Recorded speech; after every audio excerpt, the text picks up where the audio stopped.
on this week's 2-minute tip, Asian green mixes.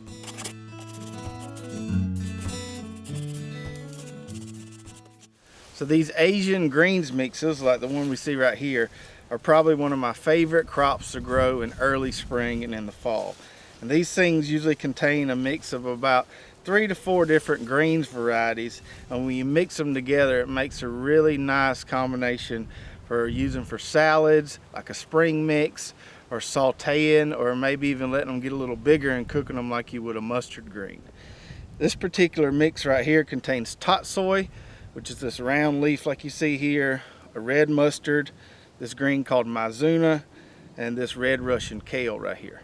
So when we plant these mixed greens, we like to plant them really dense or really thick on a bed. I like to use a 24-inch or a 2-foot bed as opposed to a 30-inch bed. The 2-foot bed is easier to straddle and a little more comfortable to harvest in my opinion. So what I do is I take my Hoss garden seeder, I customize me a seed plate here for 1-inch spacing to get those seeds as close as I can, and then I'll tie up the kickstand on the garden seeder and I'll plant what I call wheel to wheel. So I'll plant as many rows as I can squeeze in that 2-foot wide band. Now because they're planted so thick, these greens right here are going to do better with some overhead watering or some hand watering as opposed to drip irrigation. So I always like to plant them on the edge of my garden so it's easy for me to walk along there with a watering wand and keep these guys watered every other day or so. As far as harvesting goes, we just straddle that bed, go through there with a knife and cut off the tops of these greens when they get about 6 to 8 inches tall. And you can get quite a few harvests off these guys. They'll keep growing and growing. Usually you can get at least 4 cuttings off these in spring and fall.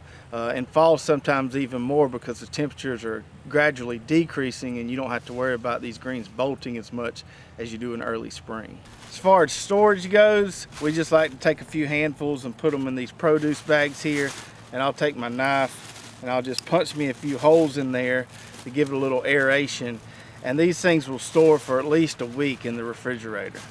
And we don't wash these greens until we're ready to eat them. So when we take them out of the fridge, take them out of this bag, we'll then wash them before we're ready to eat them raw or to cook them and put them in another dish.